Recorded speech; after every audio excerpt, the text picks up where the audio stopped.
Hello বন্ধুরা, আজকে আমি রান্না করব। দেখতেই পাচ্ছেন চিংড়ি মাছের মালাইকারি। তো নারকেলের দুধ ছাড়া আমি এটা রান্না করব। কিভাবে তো রান্না করার জন্য এই যে আমি 3টে চিংড়ি মাছ নিয়েছি। নিজেদের ঘেরের তাজা চিংড়ি মাছ এইটা। এরপর এটাকে রান্না করার জন্য বড় একটা টমেটো নিয়েছি। দেখেছেন কত বড় টমেটো, আমার হাত ভরে যাচ্ছে এত বড় একটা টমেটো। তো আমি পুরোটা লাগবে না আমার, আমি অর্ধেকটা কেটে নেব। অর্ধেকটা কেটে নেওয়ার পর বাকি অর্ধেক আমি রেখে দেবো, আর যে অর্ধেক দেবো এটাকে আমি কেটে কেটে ছোট ছোট করে নিয়ে নিয়েছি। তো এই যে দেখতে পাচ্ছেন এগুলোকে আমি রেখে দেবো।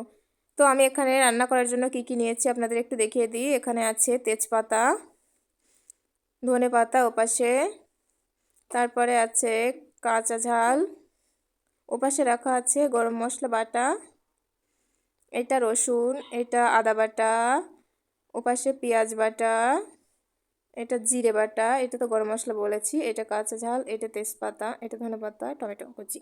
তো চলুন রান্না শুরু করা যাক। প্রথমে কড়াইতে সর্ষের তেল গরম করে, আমরা সর্ষের তেলেই বেশিরভাগ রান্না বান্না করি আমি। তার জন্য আমি কড়াইতে সর্ষের তেল গরম করে নেব খুব ভালো করে। আসলে সর্ষের তেলটা স্বাস্থ্যের জন্য খুবই ভালো। সয়াবিন তেলের থেকে সর্ষের তেলটা স্বাস্থ্যের জন্য উপকারী। তো সর্ষের তেল গরম হয়ে গেলে এর ভিতরে এক এক করে আমি দিয়ে দেব আদা বাটা, তারপর দিয়ে দেব রসুন বাটা, তারপর পেঁয়াজ বাটা, তারপর কি দিয়েছি, আদা পেঁয়াজ, যাই হোক মোটামুটি যে বাটাগুলো ছিল, মোটামুটি গরম মশলা আর ধনে পাতা বাদে বাকি মশলাগুলো আমি এর ভিতরে দিয়ে দিয়েছি। দিয়ে অনেকক্ষণ ধরে কষাবো, এক এক করে দিচ্ছি, তো আমি একসাথেই সবগুলো বলে দিয়েছি। এগুলো এই মশলাগুলো কষানোর সময় একটু জালটা একটু কম রাখবো যেন পুড়ে না যায়। তো এই পর্যায়ে আমি যে টমেটো কুচিগুলো রেখেছিলাম তার অর্ধেক টমেটো দিয়ে দেবো, আর কিছু টমেটো রেখে দেবো যেটা আমি পরে দেবো। মশলাগুলো সবগুলো দিয়ে ভালো করে একটু কষিয়ে নেব আস্তে জাল দিয়ে। এক্ষেত্রে যেন চুলার আঁচটা কম থাকে, সেটা একটু খেয়াল রাখতে হবে, না হলে কিন্তু মশলাটা পুড়ে যাবে। বেশ খানিকক্ষণ কষিয়ে নেওয়ার পর এই টমেটোটা যখন গলে যাবে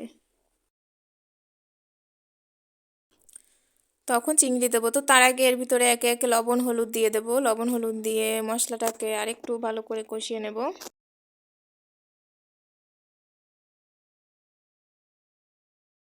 মশলাটা কষানো যখন মাঝামাঝি পর্যায়ে তখন এর ভিতর চিংড়িগুলো আমি দিয়ে দেবো এক এক করে। এবার চিংড়িগুলো দিয়ে এই মশলার সঙ্গে চিংড়িটাকে ভালো করে কষিয়ে নেব। দেখুন কষানো হয়ে গেলে মশলার কালারটা কিন্তু কীরকম চেঞ্জ হয়ে গেছে দেখতে পাচ্ছেন।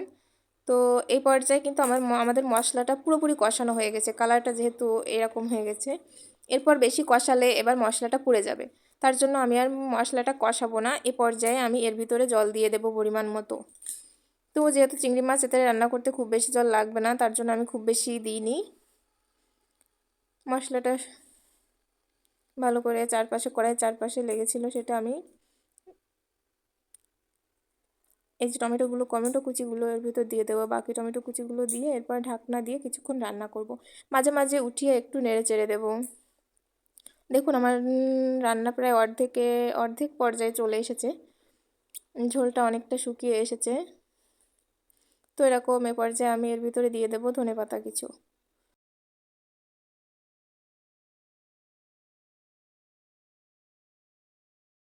ধনেপাতা কুচিগুলো দেওয়ার পর আমি এটাকে আরও একটু সময় রান্না করব।